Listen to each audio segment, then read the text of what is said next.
یعنی کوئی اگر کوئی اپنا گردہ بیچ رہا ہے تو بیچنے کی اجازت نہیں ہے, ٹھیک ہے, یا کوئی جگر کا حصہ بیچ رہا ہے, یہ چیزیں ہیں نا خدا کی راہ میں آپ دے سکتے ہیں. جی, آپ اللہ کی راہ, اللہ تعالیٰ کے لیے آپ وہ ڈونیٹ کر سکتے ہیں, لیکن اس کو تجارت نہیں بنا سکتے, پیسوں کے ایک چیز ہوگی.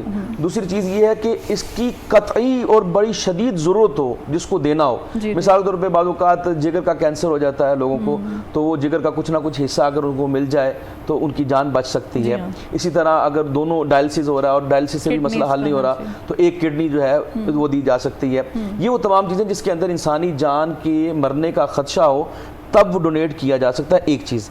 دوسری چیز یہ ہے کہ جو ڈونیٹ کر رہا ہے اس کو کوئی مسئلہ نہ ہو, یعنی دونوں کی جانوں کا خیال رکھنا ہے. تو یہ تینوں شرائط ہیں, جس کو دی جا رہی ہے اس کو اشد ضرورت ہو, اور جو دے رہا ہے اس کو کوئی نقصان نہ پہنچ رہا ہو, اور تیسرے نمبر کے اوپر جو ہے اس کے اندر تجارت نہ ہو, تو کوئی بھی اعضاء جو ہے جس کی اگلے کو ضرورت ہے وہ دیا جا سکتا ہے. اچھا, یہ تو ابھی جدید سائنس نے اتنی ترقی کی ہے, اتنا ریسرچ کیا ہے, تو اب یہ آرگنز جو ہیں آپ ڈونیٹ کر سکتے ہیں.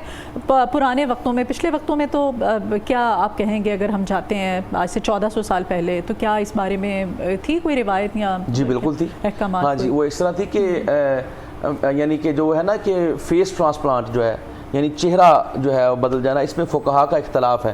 کچھ احباب یہ کہتے ہیں کہ جو چہرہ ہے وہ اللہ تعالیٰ کی نے دی ہوئی آپ کو شناخت ہے, تو اس کو آپ نہیں, لیکن بعض اوقات لوگ جل جاتے ہیں یا ان کے اعضاء مسلح کر دیا جاتا ہے نا, جیسے لاشوں کو بھی مسلح کیا جاتا تھا پرانے زمانے میں نا, کوئی مر جاتا تھا تو اس کو بھی اس کی ناک کاٹ دی, اس کے کان کاٹ دیے, جس کا آقا علیہ السلام نے منع فرمایا کہ کسی لاش کا مسلح نہیں کرنا, چاہے کافر کی لاش ہو, اس کو مسلح کرنے کی اجازت نہیں ہے.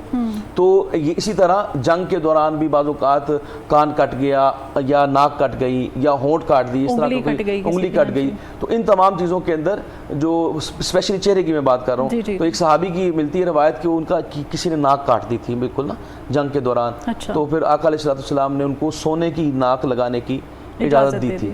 تو یہ ملتا ہے ایک ہمیں جو ثبوت ملتا ہے پرانے زمانے میں کہ یہ جس طرح کوئی ٹرانسپلانٹ کی حوالے سے ہوگی بات, یا کوئی اعضاء لگانے, حالانکہ سونا جو ہے مردوں پر حرام ہے نا, لیکن دیکھیں نبی کریم صلی اللہ علیہ وآلہ وسلم نے اجازت دی کہ آپ سونے کی ناک لگا سکتے ہیں.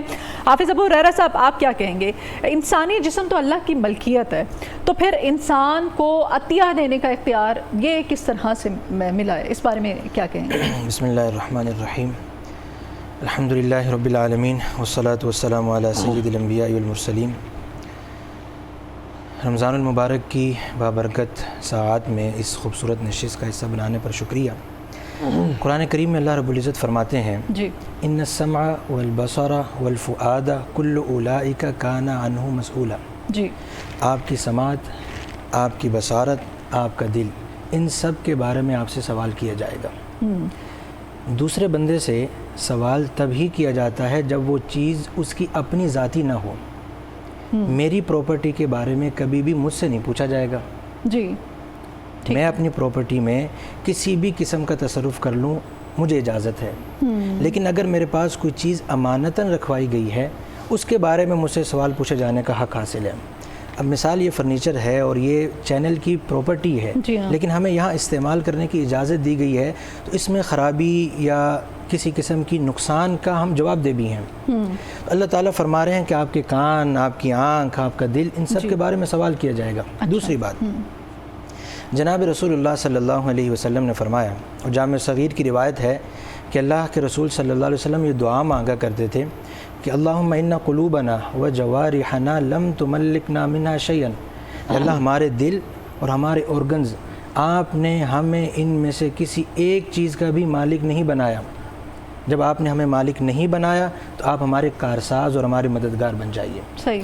اسی طرح اماں جان سیدہ عائشہ رضی اللہ تعالیٰ عنہ روایت کرتی ہیں کہ رسول اللہ صلی اللہ علیہ وسلم اپنی بیویوں کے درمیان انصاف کے لیے باریاں مقرر کیا کرتے تھے. بالکل ایسے ہی. اس کے بعد دعا کیا کرتے تھے کہ یا اللہ, یہ جو باریاں میں مقرر کر رہا ہوں یہ میرے اختیار میں ہے. جہاں تک میرا اختیار ہے میں اپنے اختیار کو انصاف کے تقاضوں کے مطابق استعمال کر رہا ہوں. لیکن جو دل ہے وہ تیرے اختیار میں ہے.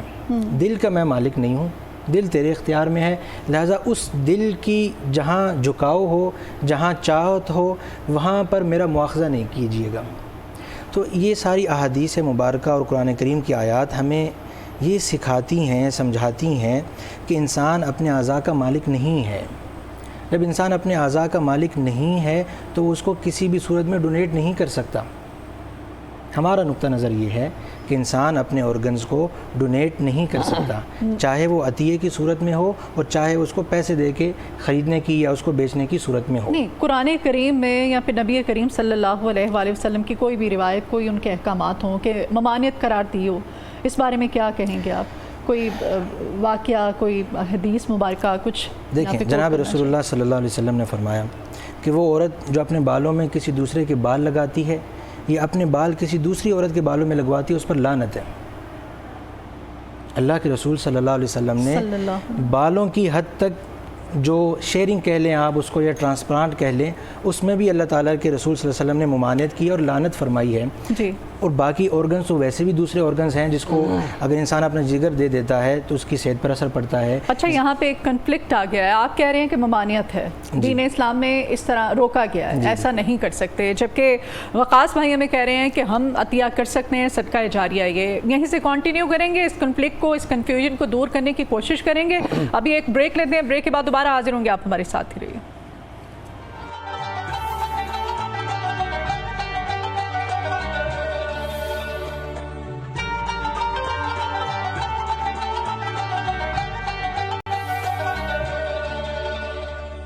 رنگ اسپیشل ٹرانسمیشن میں ایک بار پھر سے آپ کو خوش آمدید کہتے ہیں. علی حمزہ بھی ہمیں جوائن کر چکے ہیں. علی حمزہ, آپ کو بھی ویلکم اس ٹرانسمیشن میں, اور ٹرانسمیشن کے سلسلے کو آگے بڑھاتے ہیں. نشریات کا حصہ بننے کے لیے آپ نیچے دیے گئے نمبر پر کال کر کے نشریات میں اپنا سوال بھجوا سکتے ہیں. اپنے ٹاپک کی طرف بڑھتے ہیں. ڈاکٹر صاحب, آپ بتا رہے ہیں کہ مجبوری کی حالت میں کہیں نہ کہیں یہ چیز جائز ہو جاتی ہے. دوسری طرف ہم نے سنا ہے کہ شریعت ہمیں احکامات دیتی ہے کہ میت کی بے حرمتی نہیں ہونی چاہیے.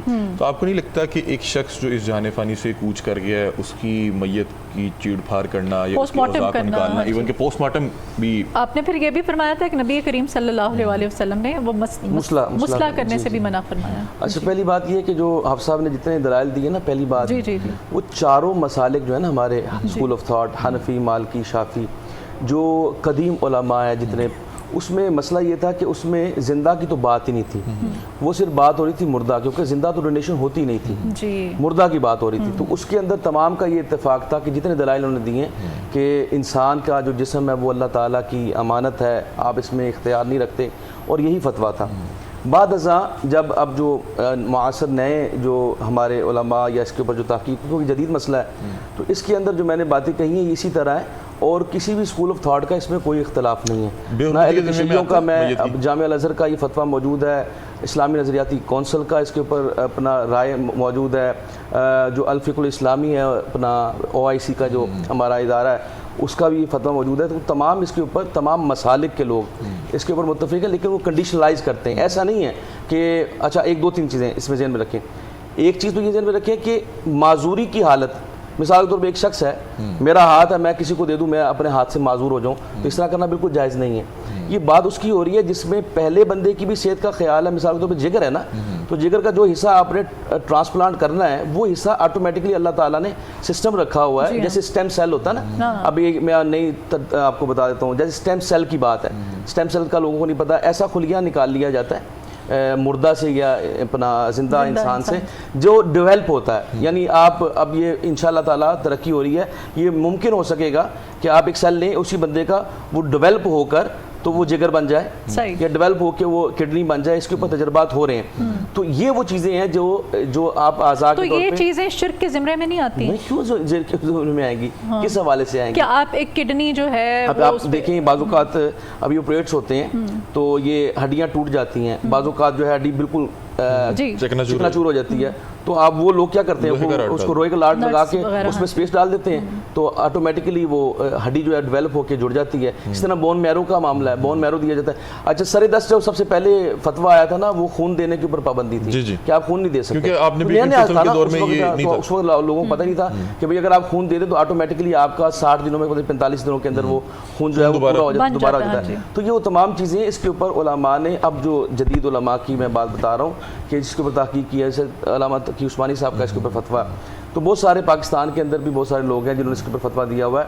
اور میں نے بقایا ابن باز کا فتویٰ ہے اپنا سعودی عرب سے. کالر ہمارے ساتھ موجود ہیں, محمد مقصود شور کوٹ کینٹ سے. جی السلام علیکم.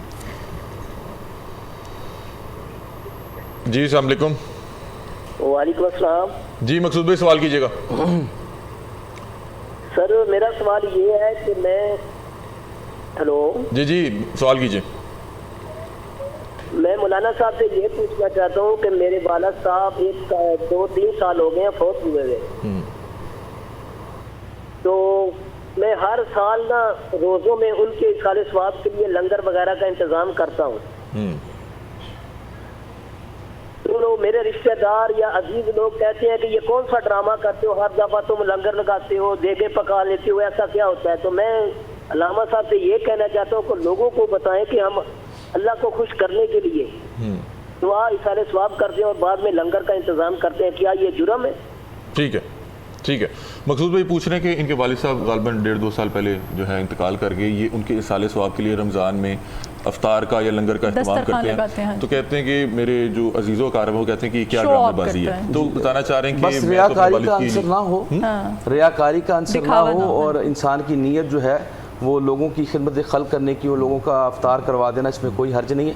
لیکن وہ چیزیں ذہن میں رکھیں, اگر ان کے اوپر زکوٰۃ واجب ہوتی ہے تو زکوٰۃ کا اہتمام ضرور کریں. اس کے بعد جو آپ نے اللہ تعالیٰ کی بارگاہ میں دینا اس میں کوئی حرج والی بات. آپ اپنے جو بزرگ ہیں جو اس جہان فانی سے کوچ کر جائیں ان کے اصحار ثواب کے لیے کر سکتے ہیں. آپ ان کے لیے یہ بھی کر سکتے ہیں. آپ اگر ان کے ذمے کوئی روزے تھے تو آپ یہ بیٹا ہیں یہ ان کی جگہ پہ روزہ بھی رکھ سکتے ہیں, رمضان کا نہیں, رمضان کے بعد. ٹھیک ہے. اگر ان کے والد کے ذمے رمضان کے کوئی فرض روزے رہتے ہیں ان کی جگہ ابو ہریرہ بھائی سے بھی اس پہ جو ہے وہ جواب لے لیں.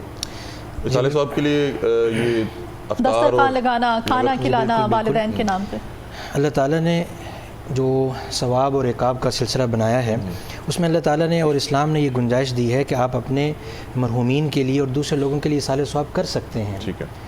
آپ کی نیت یہ ہو کہ میں اللہ تعالیٰ کی رضا کے لیے یہ کام کر رہا ہوں. بالکل اللہ تعالیٰ کی رضا کے لیے آپ کام کریں, اس کے بعد اس کا ثواب آپ کسی کو بھی دے سکتے ہیں. آپ اپنے مرحومین کو بھی دے سکتے ہیں, آپ امت مسلمہ کو بھی اس کا احسان کر سکتے ہیں, اس میں کوئی حرج نہیں ہے, کسی قسم کا کوئی مسئلہ. بلکہ ایک اور اس میں پلس پوائنٹ یہ ہے کہ یہ اولاد ہے نا, تو آقا علیہ السلام نے نیک اولاد کو صدقہ جاریہ قرار دیا, تو لہٰذا یہ عمل جو بھی نیک عمل کریں گے اس کا ثواب ان کے والدین کو آٹومیٹکلی پہنچے گا. اچھا, بریک پر جانے سے پہلے وقاص بھائی آپ نے تو بڑا بریفلی بتا دیا ہے. حافظ ابو ہریرہ صاحب آپ کیا کہیں گے, کیونکہ آپ نے کہا کہ ممانعت ہے, منع فرمایا گیا ہے, تو یہ تو ایک طرح سے خدمت خلق ہے, اگر اور وہ بھی آپ زندگی میں نہیں, آپ آزاد دیا کرنے کی, جب آپ دنیا سے چلے جاتے ہیں, آپ کی ڈیتھ ہو جاتی ہے, تو اس کے بعد آرگن آپ کسی کو دے دیتے ہیں, کسی کو آنکھیں عطیہ کر دیتے ہیں, کوئی نابینا شخص ہے وہ دیکھ نہیں پاتا ہے, اس کو بینائی مل جاتی ہے, تو اس سے بڑا صدقہ ثواب نیکی کا کام کیا ہو سکتا ہے؟ اور اس کے علاوہ ایک احکامات بھی تو ہے نا کہ اگر آپ نے ایک شخص کی جان بچائی تو آپ نے پوری انسانیت کی جان بچائی. جی بالکل. دیکھیں اللہ تعالیٰ قرآن کریم میں فرماتے ہیں افحسبتم انما خلقناکم عبثا, کیا تم یہ سمجھتے ہو کہ ہم نے تمہیں بیکار پیدا کیا؟ جی بالکل نہیں سمجھتے. آپ یا اللہ فرما دیجئے کہ آپ نے کس لیے پیدا کیا. وما خلقت الجن والانس الا لیعبدون, میں نے جنوں اور انسانوں کو پیدا کیا ہے صرف اس لیے کہ وہ میری عبادت کریں. اب عبادت اور ہماری تخلیق کا مقصد اللہ کی عبادت ہے, اور اللہ کی عبادت میں انسانیت کی خدمت بھی آتی ہے, اس لیے کہ اللہ تعالیٰ نے جناب رسول اللہ صلی اللہ علیہ وسلم نے فرمایا الخلق عیال اللہ, جو اللہ کی مخلوق ہے نا وہ اللہ کا کنبہ ہے, قبیلہ ہے, گھر کے افراد ہیں. جب اللہ کے گھر کے افراد اور کنبے قبیلے کی ہم خدمت کریں گے اللہ تعالیٰ بھی خوش ہوں گے. لیکن اللہ تعالیٰ نے نا اس خدمت کی ایک باؤنڈری مقرر کر دی ہے. وہ باؤنڈری کیا ہے؟ لا طاعت لمخلوق فی معصیت الخالق, کہ آپ اللہ کو ناراض کر کے مخلوق کو راضی نہیں کر سکتے. جب ممانعت ہے تو اس سے اگر کسی کو فائدہ ہو رہا ہے تو وہ فائدہ ہمیں قابل قبول نہیں ہے, اس لیے کہ اللہ نے منع کر دیا. اب جیسے سور ہے, خنزیر ہے, اس کا گوشت کھایا جا سکتا ہے, بھوک مٹائی جا سکتی ہے, لیکن اللہ نے تو منع کر دیا. اس کا گوشت کھا کے اگر جان بچ رہی ہے کسی کی, اس کے حوالے سے الگ ایک گنجائش موجود ہے. لیکن جہاں تک آرگن کی بات الگ ہے, اب جیسے ہنگامی حالات میں تو میرا خیال ہے کہ وہ بھی آپ ہے نا, زینو ٹرانسپلانٹیشن ہے, یہ بھی ایک نئی ٹرم ہے کہ آپ جانوروں کی جو چیزیں اعضاء ہے وہ انسان کو لگا دیں, جیسے آنکھ لگا دی جائے یا کوئی اور چیز. تو اس میں بھی جو ہے نا فقہاء نے ممانعت کی ہے کہ جو حرام جانور ہے, جیسے سور کی بات ہے, جیسے ہم اس کو کھا نہیں سکتے تو اس کے اعضاء بھی نہیں لگا سکتے. بقایا حلال جانور کے بارے میں فقہاء نے گنجائش نکالی ہے کہ آپ حلال جانوروں کے اعضاء جو ہیں وہ انسان کو لگائے جا سکتے ہیں. میں پھر وہی بات کر رہا ہوں کہ بکاز میں اس میں ایک چیز آپ سے پوچھنا چاہ رہا ہوں کہ یہ جو ہنگامی حالات ہوتے ہیں، مطلب کہ آپ صحرا میں ہیں، بھوکے ہیں، پیاسے ہیں، اور آپ کو خدشہ ہے کہ شاید آپ جو ہے سروائیو نہ کر پائیں، اگر ان حالات میں یہ جانور مل جائے تو وہ جائز نہیں ہو جائے گا؟ لیکن تو میں اس لیے پوچھ رہا ہوں کہ ہنگامی حالات میں جیسے وہ جائز ہو گیا آپ اس کا کڑائی گوشت بنا کے تو آپ کھائیں کہ مجھے سور مل گیا تو میں 2-2.5 کلو کا کھا لوں، یہ نہیں ہے، صرف جان بچانے کے لیے. تو اس میں بھی تو کسی کی جان بچانے کے لیے ہم اوضاع کو ڈونیٹ کریں. میں آپ کی اسی دیکھیں وہ جو جہاں تک بات ہے نا خنزیر کی، اللہ تعالیٰ نے خود فرمایا نا فمن اضطر فی مخمصۃ غیر متجانف للإثم، گناہ کا شوق نہ ہو کہ یار میں کھاؤں گا مجھے مزہ آئے گا، اور مجبوری ہو، جان بچانا ضروری، ولا تقتلوا انفسکم. لیکن جہاں تک آرگن کی بات ہے اس کا معاملہ جدا ہے.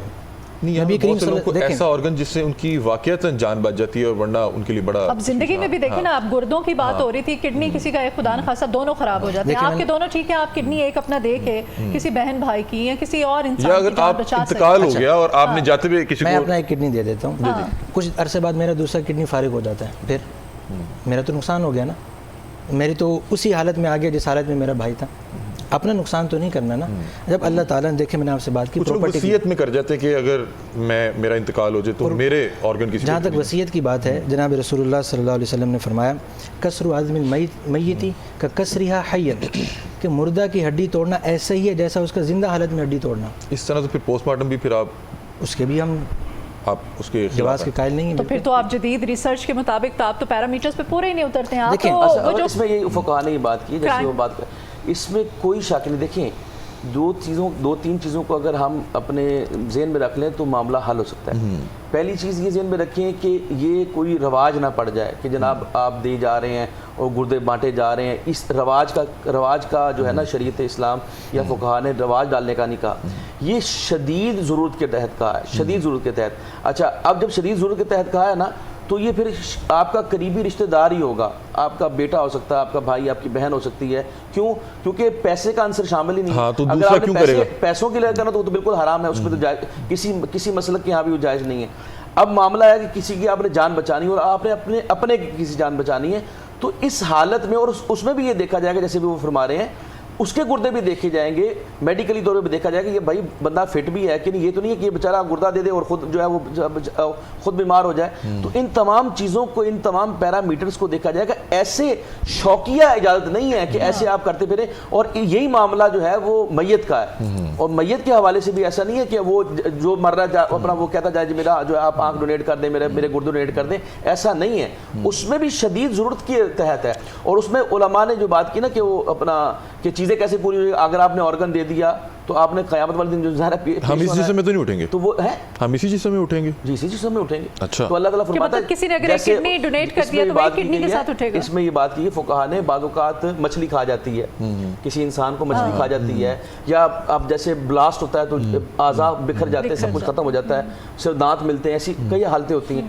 تو اس میں یہی ہے کہ جس طرح اللہ تعالیٰ پورے جسم کو جمع فرما دے گا، ویسے اسی طرح اس وقت. اور ویسے بھی آقا علیہ السلام نے ٹیل بون کے بارے میں تو ایسی حدیث موجود ہے نا کہ سرکار دو عالم سے فرمایا کہ جو آپ کی بنیادی ٹیل بون جو ہے وہ کبھی نہ سڑتی ہے نہ گلتی. اس کے اوپر بھی سائنٹسٹ نے ریسرچ کی ہے کہ اس کے جو سیلز ہوتے ہیں وہ مرتے نہیں ہیں، چاہے آپ اس کو جلا بھی دیں نا وہ ہڈی جو ہے وہ ہڈی ختم ہو جائے، راکھ بن جائے نا، پھر بھی اس کے اندر جو سیل موجود ہیں وہ نہیں مرتے. ہاں یہ تحقیق ہے آج کی. تو یہ وہ آقا علیہ السلام جو فرمایا کہ اس سے انسان کی جو ہے دوبارہ سے پیدائش ہو جائے. میں نے آپ سے سوال کیا تھا کہ یہ میت کی بے حرمتی میں نہیں آئے گا کہ جو آپ اس کو مرنے کے بعد پوسٹ مارٹم کی بات ہے نا، پوسٹ مارٹم کی جو لاوارث لاشیں ہیں، اس کے بارے میں بھی فقہاء نے، یہ علماء نے کہا ہے کہ اس طرح نہیں ہے کہ جو لاوارث لاش ملے اس کا آپ پوسٹ مارٹم کر دیں. ٹھیک ہے، اب مثال کے طور پہ اب دیکھیں نا کنڈیشن تو کنڈیشن ویری کرتا ہے. مثال طور پہ پوسٹ مارٹم کیا جائے تو بعض اوقات کسی کا قتل ہو جاتا ہے اور وہ تمام کیسز کو پوسٹ مارٹم کروانا پڑتا ہے تو آپ پوسٹ مارٹم کی طرف جایا جاتا ہے. اب اس میں کیا کہ آپ نے کریمنل تک پہنچنا ہے. اب اس میں فقہاء جو ہے وہ اجازت دیتے ہیں، لیکن وہی چیز ہوگی کہ آپ نے اس کو رواج بنا لیا، ہر بندہ مر رہا ہے تو آپ اس کا پوسٹ مارٹم کر رہے ہیں، یا ہر کوئی بندہ قتل ہو رہا ہے تو اس کا پوسٹ مارٹم کر رہے ہیں. تو اس طرح کی اجازت نہیں ہے.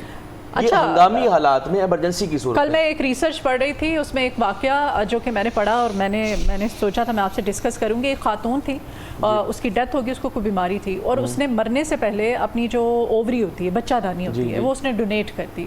اور ایسی خاتون تھی جس کی اولاد نہیں تھی، اور ڈاکٹرز نے کہا تھا کہ کبھی زندگی میں کنسیو نہیں کر سکتی، ماں نہیں بن پائے گی.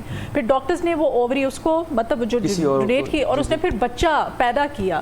تو یہ انسانیت کی فلاح کا ایک کام ہے. اگر وہ سے چھیڑ-چھاڑ نہیں اگر وہ ویسے ہی چلی جاتی یہ جو معاملہ ہے نا یہ کرٹیکل ہے, اس کو ایسے نہیں کہہ سکتے, اس کو کہتے ہیں سیروگیٹری مدر. آج کل کنسیپٹ ہے کہ جو ایک مرد اور ایک عورت کا جو ہے وہ بیضہ اور سپرم لے کے تو تیسری عورت کے رحم میں رکھوا دیا جاتا ہے اور پھر اس سے اولاد لی جاتی ہے. اور بعض عورتیں اپنی فگر وغیرہ خراب نہ ہو جائے یا ہمیں جو ماں بننے کی سختی ہیں وہ برداشت نہ کرنی پڑے تو وہ کسی اور کرائے کے اوپر جو مدر لے لیتے ہیں. یہ وہ چیزیں ہیں, اس کے بارے میں علماء نے قطعاً یہ کہا ہے کہ یہ حرام ہے. اور اسپیشلی یہ بھی بات کی گئی ہے, یہ 1986 کے اندر جو اسلامی نظریہ اپنا یہ ہماری OIC کا اجلاس ہوا تھا, اس کے اندر یہ فیصلے ہوئے تھے کہ جس کے اندر انہوں نے کہا جی کہ اگر ایک شخص کی 2 بیویاں ہیں جی اور پھر وہ اپنا یعنی جو اسی طرح سیروگیٹری یعنی ایک بیوی کا بیضہ لے کے اور شوہر جو ہے اس کا سپرم لے کے دوسری بیوی کے رحم میں رکھ دیا جائے کیونکہ وہ بھی تو اس کی بیوی ہے, تو اس کو بھی اللہ اپنا فقہاء نے حرام قرار دیا ہے. تو یہ جو آپ نے مسئلہ پوچھا نا یہ سیروگیٹری مدر کے اس ضمن میں آتا ہے, تو اس طرح کرنا جائز نہیں ہے. جائز نہیں ہے, دین اسلام میں اس پہ اس کی ممانعت ہے, یہ صحیح نہیں ہے. اچھا کچھ لوگ آپ کو پتہ ہی ہے مینٹلی ڈیڈ قرار دے دیے جاتے ہیں کہ دماغی طور پہ وہ مر چکے ہیں, لیکن پھر وہ رسا جو ہے وہ نہیں چاہتے, وہ ان کو وینٹیلیٹر پر ڈال دیا جاتا ہے. وینٹیلیٹر پر ڈالنا, مشینوں پر چلتی سانس کو زندگی کہا جائے گا, موت, اس بارے میں بالکل اس کے بارے میں فقہاء کا اس پہ بہت اختلاف رہا ہے کہ جو مینٹل ڈیتھ ہے وہ ڈکلیئر کی جائے گی یا پھر دل کا مرنا. تو دونوں میں جو زیادہ جمہور کا اسی طرف قول ہے کہ اگر دماغ مردہ ہو بھی گیا ہے اور اگر اس کا دل اور سانسیں چل رہی ہیں تو اس کو مردہ ڈکلیئر نہیں کیا جائے گا, اس کو وینٹیلیٹر پہ رکھا جائے گا. جی رکھ سکتے ہیں. آپ بھی اس حوالے سے یہ رہے ہیں. اچھا لیکن یہ بھی ویسے ایک بڑا مشکل معاملہ ہے, اللہ تعالیٰ کسی اور آپ دیکھیں کرونا کے حالات میں یہ ہوا تھا کہ وینٹیلیٹر تھوڑے تھے اور اس وقت پھر یہ کہا جاتا تھا کہ اس کی عمر زیادہ ہے تو اس کا وینٹیلیٹر اتار دو, اور یہ بڑا مشکل فیصلے ہوتے تھے. اور بہت سارے لوگوں کی ایسے ڈیتھس ہوئی ہیں کہ جی اب بیڈ کم ہے اور بندے مریض زیادہ ہیں تو نوجوان کو رکھ لیا جائے اور بوڑھے آدمی کو شخص کو. اللہ تعالیٰ سب کو اپنے حفظ و امان میں رکھے. یہ ساری عمر ہم جو ہے سانسیں لیتے ہیں اور ہمیں ان کی قیمتوں کا پتہ نہیں ہوتا, اور یہاں پہ مصنوعی سانس کسی کو 1 یا 2 دن لگانی پڑ جائے تو آپ کو لگ پتہ جاتا ہے جب ہاسپٹل کا بل آتا ہے. بہرحال اللہ تعالیٰ سب کو اپنے حفظ و امان میں رکھے. ابو ہریرہ صاحب نے تو کہہ دیا جی کہ آپ نے تو اس کا مطلب ختم کر دیا ڈیبیٹ ہی کہ یہ, لیکن وہ کہہ رہے ہیں کہ کچھ ٹرمز اینڈ کنڈیشنز میں دین اسلام میں ڈاکٹر صاحب نے شدید مجبوری کی بات کی نا. دیکھیں قرآن و حدیث میں دلائل موجود ہیں, جیسے مولانا صاحب نے مثالیں دی, میں نے اپنا موقف بیان کیا. اب اس میں علماء کا اختلاف آ گیا احادیث کی بنیاد پر, قرآن کریم کی بنیاد پر, اور جس مسئلے میں اختلاف علماء آ جائے تو اختلاف العلماء رحمت اس میں نرمی آ جاتی ہے. تو پھر پیرامیٹرز طے کیے جاتے ہیں کہ شدید مجبوری اینڈ لیول جا کے. اب دیکھیں ہم اگر ہم اس کے بالکل جواز کا فتویٰ دے دیں جیسے مولانا صاحب نہیں دے رہے, ہم بھی اس کے قائل نہیں ہیں. غریب آدمی اپنے بچوں کے گردے بیچ سکتا ہے, اپنے گردے بیچ سکتا ہے روزی روٹی کے لیے. کیا بھی جا رہا ہے ہمارے ہاں مافیا ڈاکٹر مافیا ایک پورا موجود ہے جو لوارث لاشوں کا کوئی پوچھنے والا نہیں ہے. جہاں بندہ مرا ہوا ملا اس کو لے گئے, لوارث کہہ رہے ہیں حافظ صاحب یہاں پہ بچوں کو کڈنیپ کر کے نوجوانوں کو اغوا کر کے ان کے نکال لیے جاتے ہیں, دھوکے سے نکال لیے جاتے ہیں. پیشہ اتنا اہم پیشہ جو مسیحا سمجھا جاتا ہے وہ اس میں انوالو ہوتا ہے پیسوں کے پیچھے. اس لیے تو سب سے پہلے تو انہوں نے پیسوں کو نگلیکٹ کیا ہے کہ کاروبار نہیں ہو سکتا. اب یہ طے کرنا کہ کس کے ساتھ ٹرانسپلانٹ کا معاملہ کیا جا سکتا ہے یا نہیں, وہ اس بندے کی کنڈیشن دیکھ کر پھر علماء سے فتویٰ لیا جا سکتا ہے. اچھا پھر یہ جو اس پہ باقاعدہ ریاستی مہم چلانا اور اس حوالے سے لوگوں کو اویئر کرنا, تو پھر اس کو آپ شرعاً آپ تو نہیں درست سمجھتے؟ ہم بالکل درست نہیں سمجھتے, کیونکہ ایک چیز ایسی ہے جو مطلق جائز نہیں ہے اور اس کے لیے پھر حکومت اس کی پبلسٹی کرے, اویئرنیس کرے, وہ مناسب عمل نہیں ہے. خلاف شریعت ہے نا جی. جب اس کو شریعت مطلق طور پر تسلیم نہیں کر رہی اور مطلق اس کی اجازت نہیں دے رہی تو پھر حکومت ایک ایسے کام. اس میں ایک چیز بتائیں کہ اگر آپ کو ایک حوالے سے آپ تک ایک ریسرچ پہنچ چکی ہے, نالج پہنچ چکا ہے, اور اب آپ کے پاس اللہ نہ کرے اس طرح کا کوئی پیشنٹ بھی موجود ہے جو بہت مجبور ہے اور آپ کے پاس وسائل نہیں ہے, تو آپ کو نہیں لگتا کہ ریاست ظاہر سی بات ہے اس حوالے سے اویئر کرے گی کہ یہاں پہ پیشنٹس موجود ہیں, ٹیکنالوجی موجود ہے, تو کوئی نہ کوئی ڈونر بھی تو ہونا چاہیے؟ بالکل, لیکن جہاں تک ڈونر کی آپ بات کریں ریاست, وہ معاملہ شخصی ہو سکتا ہے کہ انسان اپنے کسی دوست سے, کسی بھائی سے, کسی قریبی رشتہ دار سے, بیگم سے, بھائی سے یا شوہر سے یا ماں باپ سے ریکویسٹ کر سکتا ہے. ریاست نے کہا کہ چلو کوئی جو ہے حادثاتی موت کا شکار ہو رہا ہے اور اس نے اگر وصیت کی ہوئی ہے اور اس کو ہم اس قدر اویئر کر چکے ہوئے تھے.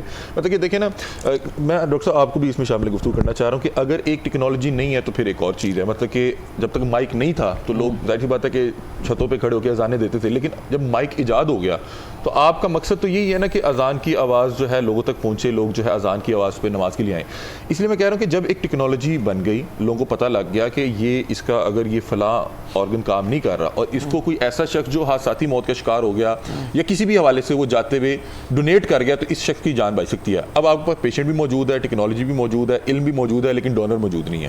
تو آپ کو نہیں لگتا کہ اس میں اگر ریاست مہم چلا رہی تو ٹھیک کر رہی ہے؟ فقہا نے جو ہمارے یہ ایک تو ذہن میں رکھیے کہ سرکار دو عالم صلی اللہ علیہ وسلم نے اور اس شریعت مطہرہ کا ایک خاص جو آپ کہہ سکتے ہیں ایک اس کا امتیاز ہے نا, وہ اجتہاد ہے. یعنی اللہ تعالیٰ نے ہم سب کے لیے, یعنی کسی مذہب کے اندر یہ ایسا آپ کو نہیں ملے گا جو اللہ تعالیٰ نے ہمیں اسلام کے اندر دیا کہ آپ اجتہاد کر سکتے ہیں. جب آپ اجتہاد کر سکتے ہیں تو سرکار دو عالم صلی اللہ علیہ وسلم نے اس کے بارے میں دونوں باتیں بتا دی.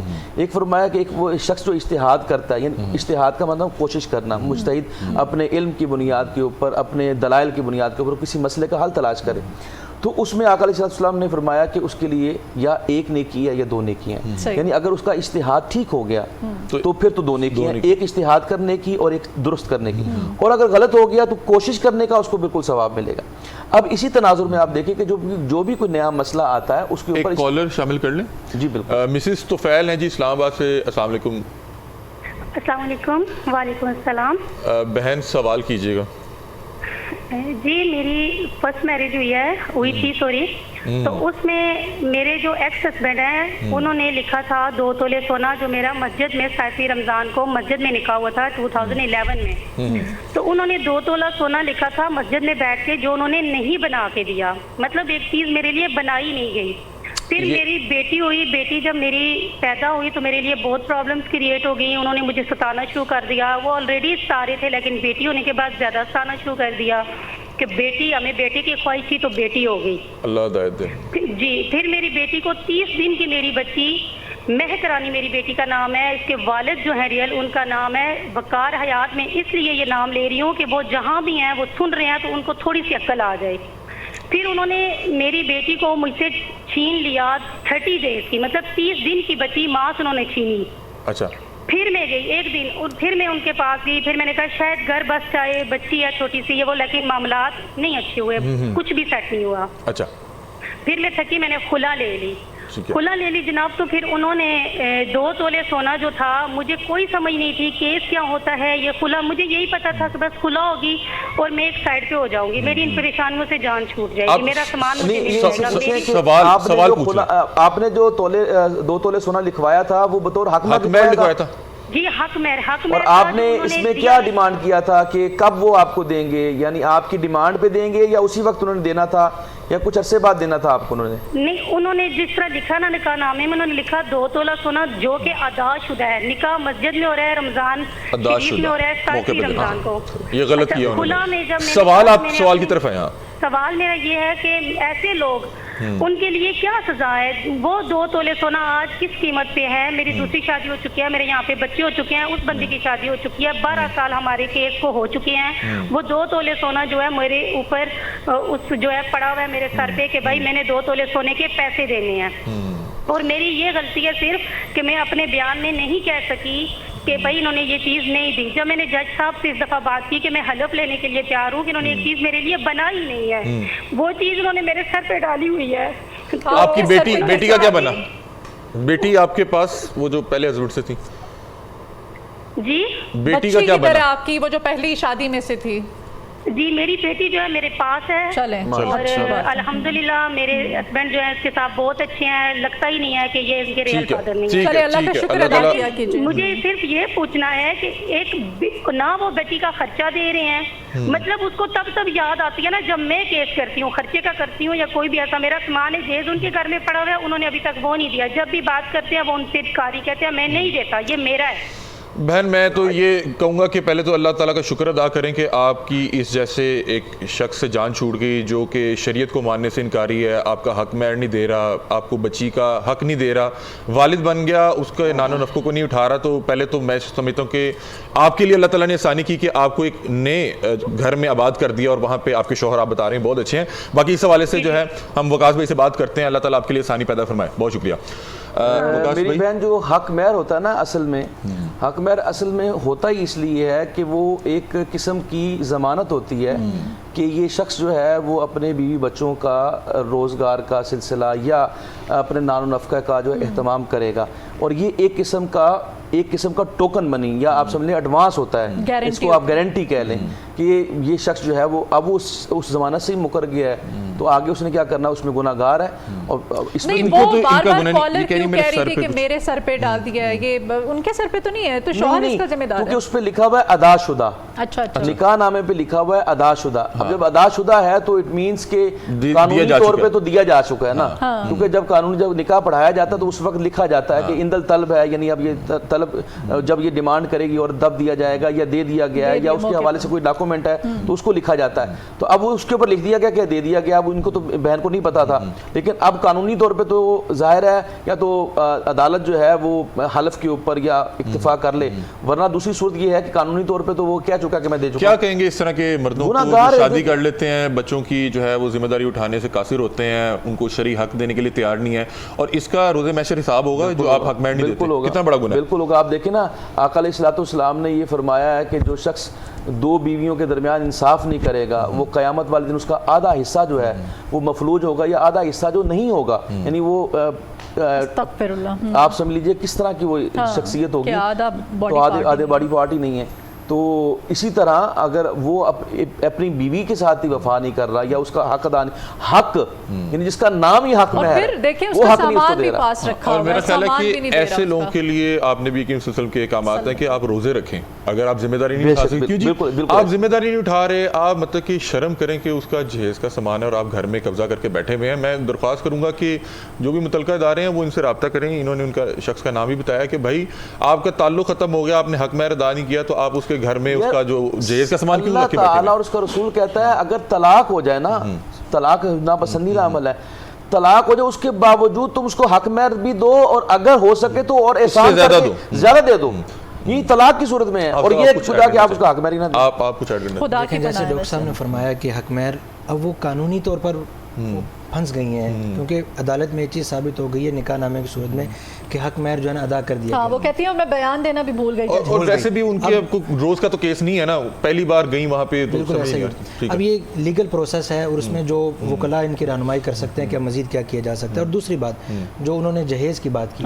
جہیز ہمیشہ عورت کا حق ہوتا ہے، اس کی ملکیت میں رہتا ہے۔ اب وہ جو صاحب جہیز پہ قبضہ کر کے بیٹھے ہوئے وہ غاصب ہیں، انہوں نے زبردستی اس کے مسلط کیا ہوا ہے، تو اب ان کو واپس کرنا لازم ہے، قانونی کارروائی بھی بنتی ہے۔